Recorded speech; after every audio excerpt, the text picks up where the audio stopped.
What an end to the race. Oh! Jago Geerts loses the front end. Jago Geerts will take the championship leader's red plate. He tries to go around the outside, and it's 3 riders. Oh, they bang board. And the good thing is I've already lost a motor. Looking forward to Valkenswaard in 1 week time, home GP to start off. Hopefully the weather going to be a bit better.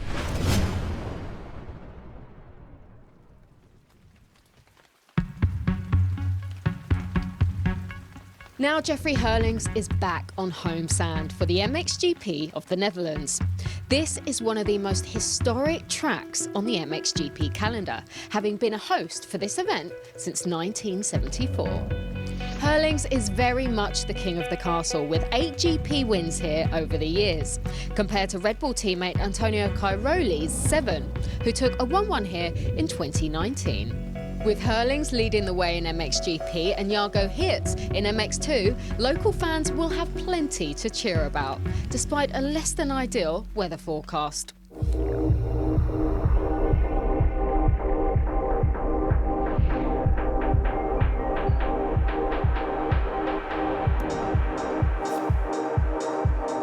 Valkenswaard is tucked away in the southeast corner of the Netherlands, just a little bit south of Eindhoven. The German, Belgian and Luxembourg borders are all nearby, resulting in a very special mix of culture and architecture.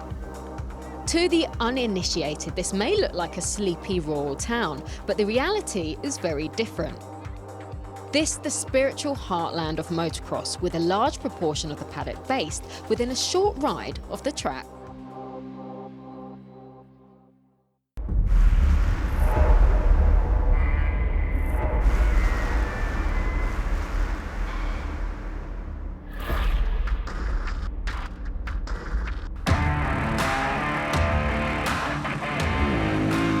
Ron van der Moosdijk takes us for a lap around this Valkenswaard circuit. About 60 metres to the first left turn there, but it's a chicane that leads to a long sweeping left-hander. There'll be crowds packed to the outside there. The first jump is more like a pyramid jump, short and sharp. And as we land through here, through this right-hander, we've done away with the waves towards the end of this next section here. Just that one single jump. But we've had a lot of rain here leading into the race, but those conditions will improve as the weekend goes on. The step-up has gone as well, possibly because of the expected weather. But through this left-hander at the top of the hill, that stays the same. We drop downhill into this sweeping right-hander. Short burst, about 40-50 metres long through this right-hander. Some guys will jump long here, and then it's that slog right to the top of the hill. This is the circuit change though. A 180 left here instead of the long sweeping downhill. Takes us over this bridge, and then we re-emerge what used to be the tight right-hander. The bridge jump has gone here, exit this left, and we're already on the back straight. One single into the Monster Energy double jump.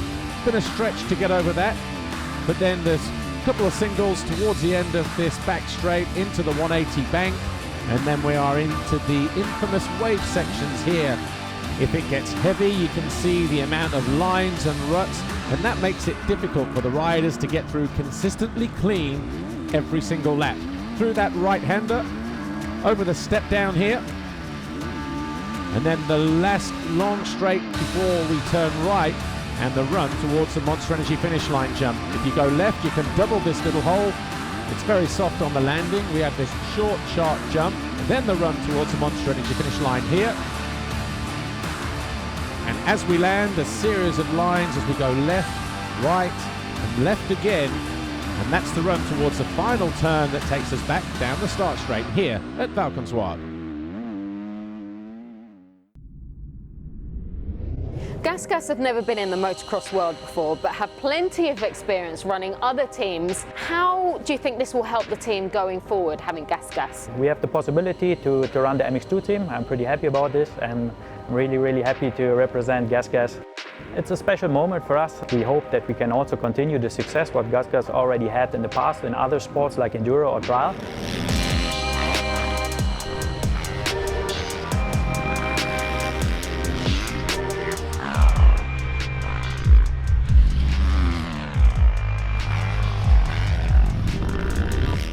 This is your second year with Diga Procross. What is the atmosphere like within the team? Yeah, the atmosphere in the team is really cool. Everyone is really excited for representing the new brand, GasGas. Everyone is motivated and give their best, so yeah, it's a really cool atmosphere. My expectation for this year is just to develop every weekend. It's not to see any result like we have to be top 5 or top 10, no. It's my rookie year, so I can do mistakes, that's normal I think, and I don't give pressure to myself. The expectations in the factory team aren't that big, I think, because I'm just 15 years old right now, but I'm still trying to give my best and make some good results. In Metally, I didn't really expect that I have such a good pace already because I broke my collarbone in Hagstone Park in the pre-season race. I had like 2 or 3 weeks off the bike. I was surprised that I could ride there without any pain. I rode really solid races, had good starts. You were third in the MX 125 Championship last year. You even won in Belgium. Just tell us, how did it feel to be on the top step of that podium? It felt really good. It was a great race over there and I felt super comfortable. I'm hoping to be good at Lommel this year too. I moved up from the 125 class to the MX2 because I got that deal. I'm really happy about it. This year I'm riding 30 minutes plus 2 laps. It's for sure longer. And this year I'm working together with Joel Rolands as a trainer and we make good training. My fitness level is pretty good. We are based in Germany, we are a German team. And both riders are from Germany, and I like to support the German guys. I know how hard they can work. It's always easy to speak the same language, and I believe, this is important, I believe that these guys will have success in the MX2.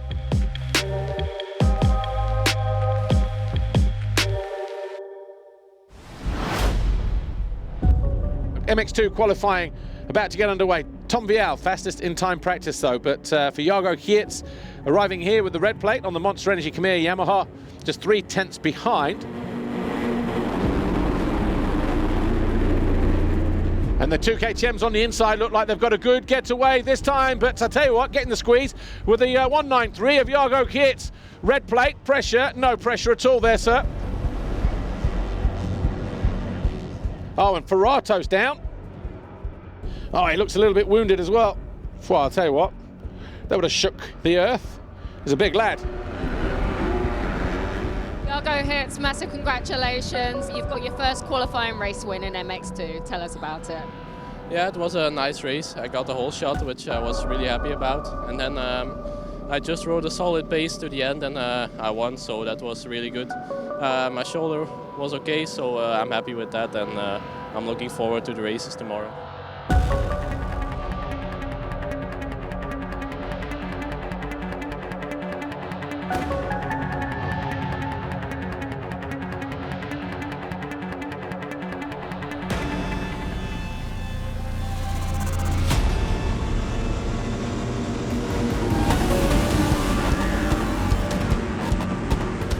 It's Vial who crosses the Foxhole shot line for the second time this season. He crossed the line first in Valkenswaard.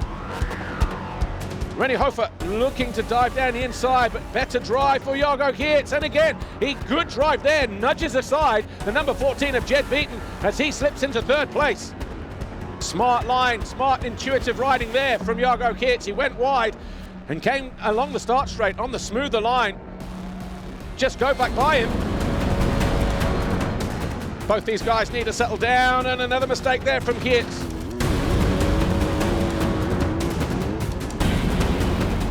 Jago Geerts looking to go round the outside at the bottom of the hill as he goes from 3rd to 2nd.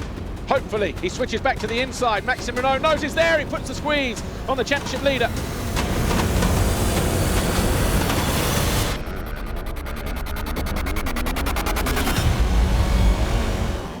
Jago Geerts trying everything he can. Forces an issue from Renault. Renault goes wide, and there goes Jago Geerts into 2nd position.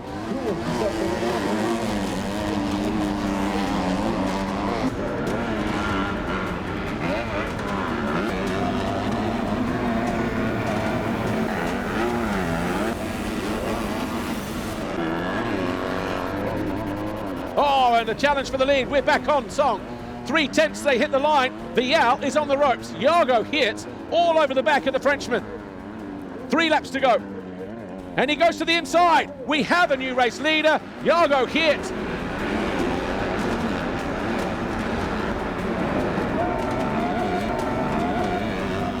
Jago hits. Takes the checkered flag.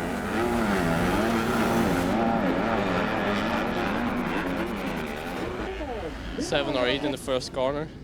And then I made some good passes the first laps, and I think after 15 minutes I was in second place.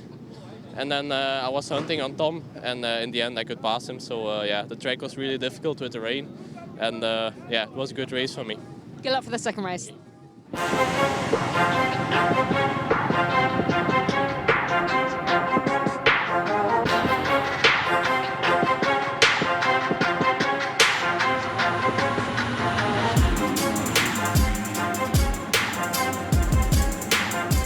Good jump from Jed Beaton. Also hits over on the right-hand side. We've got a rider upside down.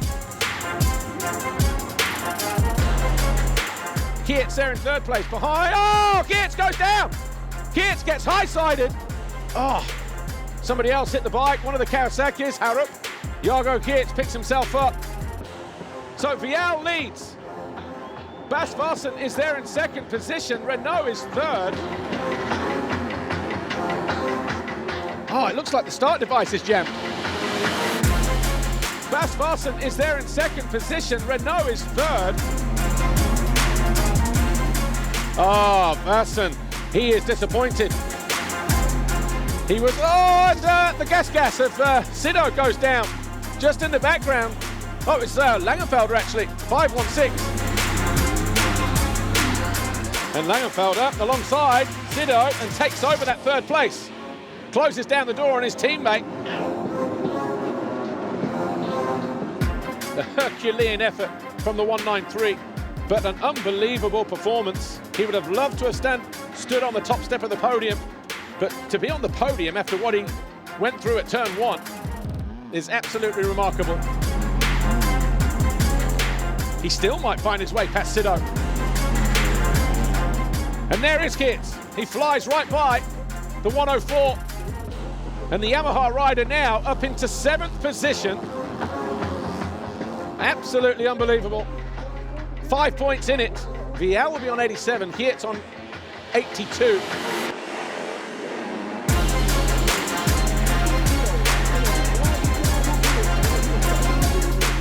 Across the line 7th for Monster Energy Yamaha. He will be disappointed, but he has put in a brave effort to get himself 3rd overall. Maxime Renault saying, is this the way to the podium? Vial goes 2nd, 1st. Renault 2nd with a brace of 3rds. And Jago Keats, a win and a 7th, gets him 3rd overall. Tom Vial, a 5-point advantage now over Jago Keats. Those two swapping. Congratulations, race win, overall victory, and you've taken over the championship lead.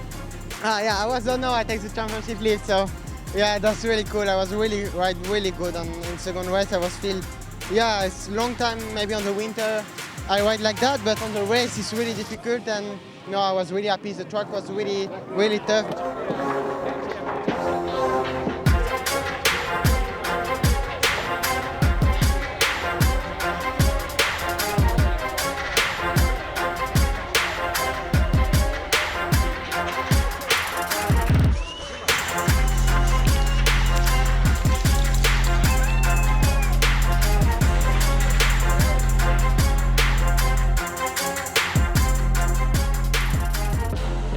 A really big crash in the second turn, and then I hurt my ribs a little bit and couldn't breathe, so I think I started 1 minute after the last one, and then I came back to 7th, so still a good result and 3rd place overall, so I'm happy, and I'm looking forward to Argentina already to get some revenge.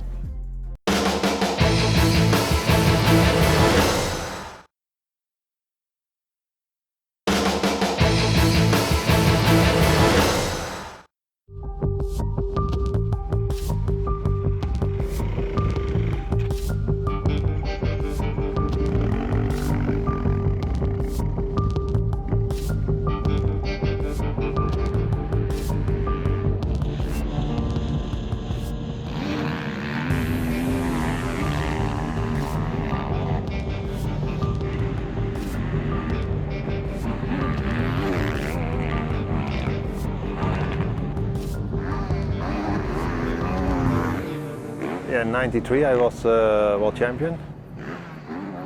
As a racer before and as world champion, you never give up. I have to start complete with a new team. In October I decided to continue, and it's, I'm at the moment I'm really happy that I made this decision. In all my career I did most of the technical side by myself and riding. That helps me a lot, and especially now with the new generation. On technical side I can help them a lot. To work with Jackie, it's great. Always try to understand me, understand what I want on the bike. My recovery was quite difficult because I had a big injury at my elbow, and at this moment I didn't know I had something in my wrist. I had surgery and they cleaned my wrist, and hopefully I can ride again without any pain. I expect to come back, I think, hopefully Arc or Spain. I really feel like in this team I can improve. Julia Lieber is from Belgium. For me as Belgian team I like to have a Belgian rider. Immediately from the first meeting it fit. He needs some help. I give him the possibility to give him the full support in my team. This season with 2020 I have more free with my mind. Must to have really good bike setup. And yeah, it's not easy to find it, but we work on it.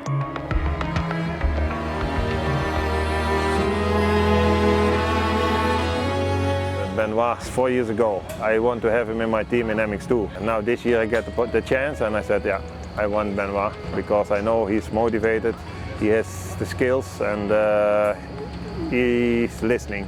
Jackie, it's a really great person with a lot of good experience, so it's helped me a lot. I'm really proud to be part of this new adventure. I want to start new with riders who didn't have the luck the years before. It feels amazing to win a GP, and I want to live this again.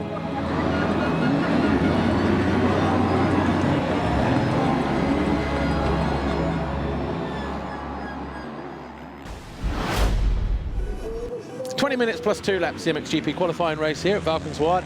Good start from Hurlings and Prado in the middle.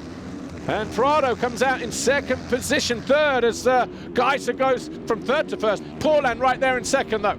So Geiser, Paulin, Prado, Hurlings in fourth place. Jonas alongside Cairoli.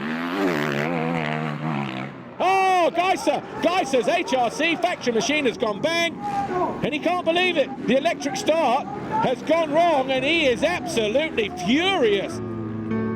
Marcus, we just saw Tim retire from the race. Just tell us what happened. Was there a situation with the bike? Yeah, so that's a shame because Tim was riding very well, was really confident on the bike, and just have an electrical issue on the bike. So we just find out already, so that's everything sorted out for tomorrow. Luckily, it was not crashed there, and yeah, just looking forward for tomorrow.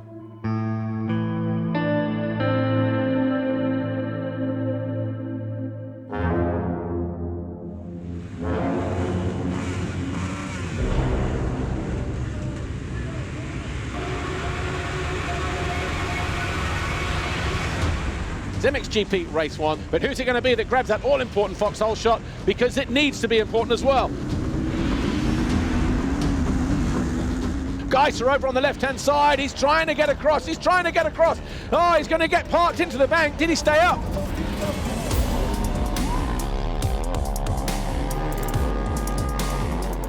Oh, and man off the bike! Jeremy Seawer picks himself up.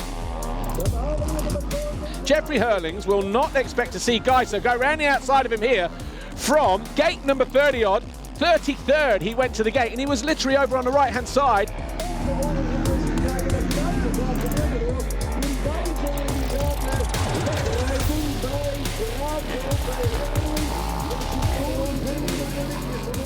The 243 takes over the lead. I can't believe what I'm seeing, and I don't think the 30,000 Dutch fans here can believe what they're seeing either. Tim Geiser started from 33rd gate pick, and before the end of the first official full lap, he has found his way into the lead, and he is leading MXGP Race 1 here in the Netherlands.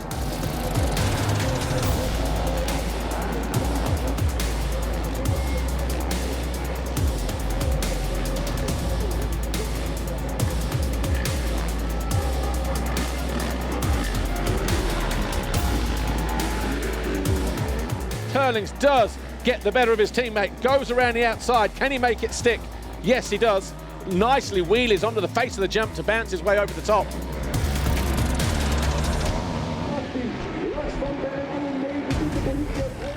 Sean Simpson is running his own team this year, SS24, and he's running there in 5th position in MXGP Race 1.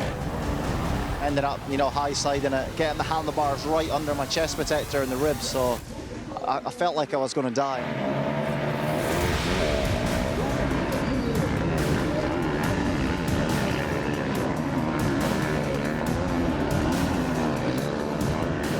This is the goggle lane, he looks across. It's just right on the entry to pit lane. Swings around the outside.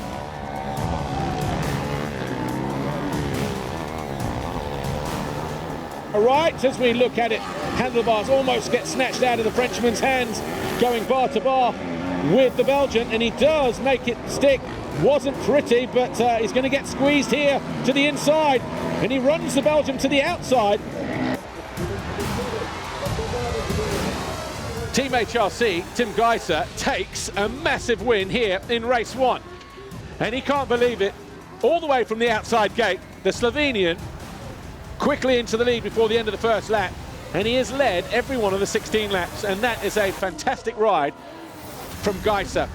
I mean, it was just unbelievable. I had a good jump off the gate, but then, I was so wide that everybody closed me. But then second corner, I found a nice, smooth inside line. So I was around 10, and in first lap many guys crash, and I passed some of them, and then I was third already on the end of the first lap, and then I tried to make pass as soon as possible to not get roosted. So I make that and make a nice, comfortable lead and just control the race. So I'm super happy. Congratulations, thanks Tim.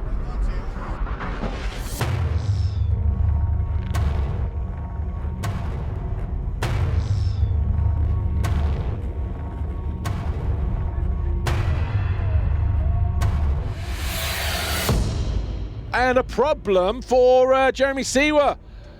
Oh, he's got major problems there.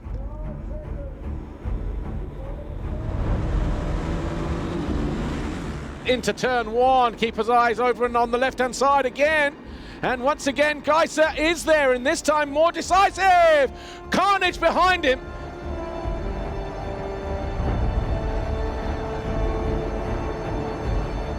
Seewer went down in the first turn with Jorge Prado. This was Jasikonis on Cairoli a moment ago. Seewer is also been down and he's damaged those handlebars.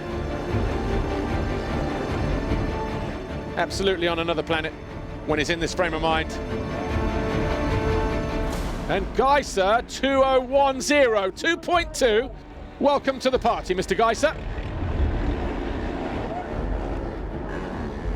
And now another mistake. So Geiser really is starting to push and make mistakes, just riding over himself. When conditions are like this, you have to be smooth. You have to respect the surface you're riding. Here's Jasikonis, the Rockstar Energy Husqvarna rider, and he's going to be on the podium. 2 third-place finishes. Going to be third overall for Shorty. Here's Cairoli, still circulating in 5th place because Sean Simpson now in 4th, and this is how Simpson went by the 9-time champ. Face full of dirt off the rear wheel. Wasn't very nice, Sean. Geiser is back on the charge. The gap now 5 seconds. Back here though, Sean Simpson under pressure from Cairoli.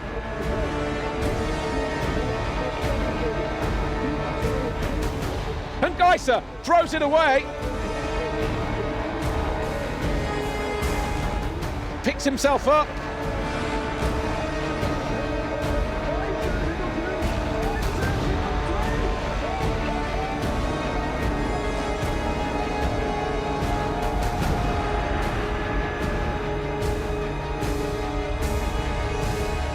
Jeffrey Hurlings takes race win number 170, 115 podiums, Grand Prix victory number 88 here on home soil. Hurlings on 94, Geiser on 85. No change in the top 3 as Cairoli remains 3rd. DeSalvo up to 4th. Third overall, the 2 third-place finishes, Arminas Jasikonis. Second overall for Tim Geiser and Team HRC, and of course Jeffrey Hurling's your overall winner. And Jeffrey Hurlings takes the winner's trophy. The smile is back on the Bullet's face as he wins at home once again. You found yourself in that second race. You had to win that race to get the overall victory. How was your mindset with that, with Tim on your back wheel? Nah, he was good, man. I don't know what he's done over the winter time, but he increased so much on the sand skills, because this was, as you can see, we lapped up to, I don't know, like 5th, 6th, 7th, I don't know, but it was really demanding and tough. So he did a great job, and he kept me honest for both motos. And the track was dodgy and difficult at times, but we made it happen. So it's good to win our second race in a row, and now definitely looking forward to Argentina in 2 weeks' time. Still leading, and once again I want to thank Red Bull KTM Racing Team. They did a great job. Bike felt awesome all weekend, so thank you so much. Congratulations to our top three. Arminas Jasikonis, Tim Geiser and Jeffrey Hurlings. Win number 88 now for the Bullet, winning here for the 9th time on home soil. Hope you can join us for more MXGP action when we return for round 3 of the FIM Motocross World Championship. See you then.